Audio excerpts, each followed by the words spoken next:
Well, folks, in today's video, I'm going to be showing you guys all the things I got at Larkspur Line Train Store.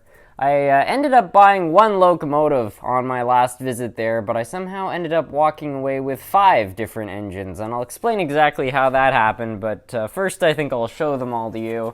And here they all are. I got an entire box of them right here. Now, I bought one, and it was this engine. It's this Life-Like CN engine. I bought this engine for one reason, and that's because it's a second generation Life-Like. I already have a locomotive like this. It was actually technically my very first model train. But the one I have is a third generation Life-Like with the 3-pole motors. This one's a second generation with the 5-pole motor.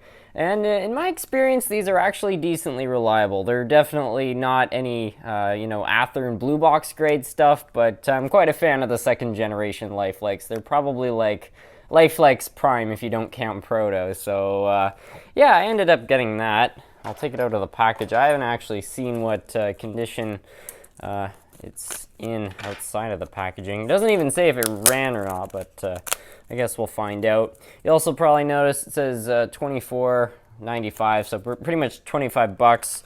That's kind of high for a Life-Like engine, but the store owner was pretty nice. He ended up giving me like $3 or $4 off of it, so yeah, it only ended up costing like 20 bucks or so, a little more, but yeah, not bad for a second generation Life-Like. For a third generation Life-Like, that would be kind of high, but yeah, for this it seemed okay. Looks like that needs to be sorted out a little bit, but yeah, there it is. My new Life-Like diesel. Be curious to see if that runs or not. I think it probably will. But as for the other diesels, which there's a variety of, basically what happened was I walked up to the cash with this one, and the store owner, he was just about to finish ringing up my purchase, and he's paused and he went off to the back and he came out with this box and it had these 4 engines. Now, I guess he's seen some of my YouTube videos and stuff, and I've done videos of his store obviously before, and yeah, he basically gave me these 4 engines to restore, and then I'm going to haul them back, and he said he might give me a store credit or something. So I thought that was sort of cool. They're all old Bachmann engines. They're not in terribly good shape, and it looks like somebody's been doing some paint work on this. But in any case, they're all Kadar drives. They're not very complicated, so I suspect we'll be able to get these all running. And yeah, hopefully, if we do, yeah, the store will be able to sell those fine engines off to another good buyer. Anyway, why don't we go test all of these things and see what runs? I'm going to guess that those don't, but I have hopes for this thing.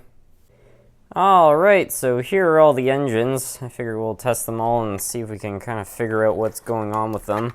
We'll start with the Kadar Bachmanns, because frankly, since these were sent off in not working order, I'm going to suspect that they probably don't run. But you never know, we might see a little bit of life from a few of them. So we'll put that one on the track there, give it some power. Well, I'll be darned, it started right up. Okay, well, I guess we could give this one like some fresh oil, but other than that, it appears to be a runner. Let's see what the situation is for the next one here. Looks like somebody tried to sell this one at some point. And if we get it all set up on the track here.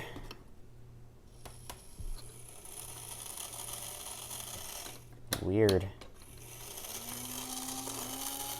You can hear a motor revving up in there, but it's not doing anything.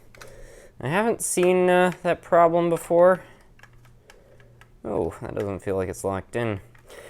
These old Bachmanns are known for having nylon gears which crack, so I'm wondering if the gears actually cracked and are busted somewhere inside there and are not making contact with the wheels anymore, because these are completely freewheeling even though we heard the motor was still going.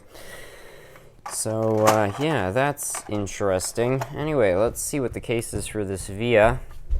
I really don't know what to expect at this point. But if we give it power, we have a headlight and a short circuit. Weird. Okay, so there's that. And then finally we got this for the rest of the Kadars. Let's have a look. This one's geared. It seems to be okay. Derailed, but it was definitely going there for a second.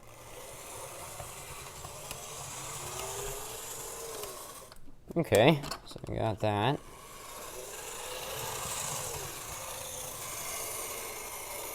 Well, that doesn't seem too bad. Maybe a little maintenance on it would be good, but overall it doesn't seem to be performing too poorly.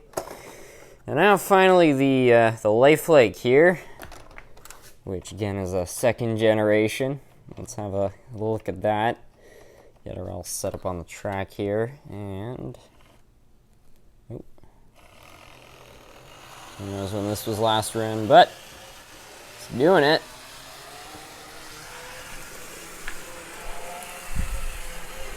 Well, that's not too bad. Looks like, yeah, we got a working headlight too. I like that. Pretty good right there. Let's see how it performs at the highest speed. Yeah, it seems like pretty typical performance for a second generation Life-Like. I've seen these things sometimes where they're really sluggish. That usually means they need to be re-lubricated. Current draw, it's okay. It's about typical efficiency for an engine of its age and kind, but yeah, overall it seems to be a decent runner. Bring it over here, see if we've got reverse on her. I suspect so. Of course, this thing only has four-wheel pickup, so it's also not going to be winning any creeping competitions. It does have a 5-pole though. Yeah, it's not too bad. It seems to do just fine in the reverse.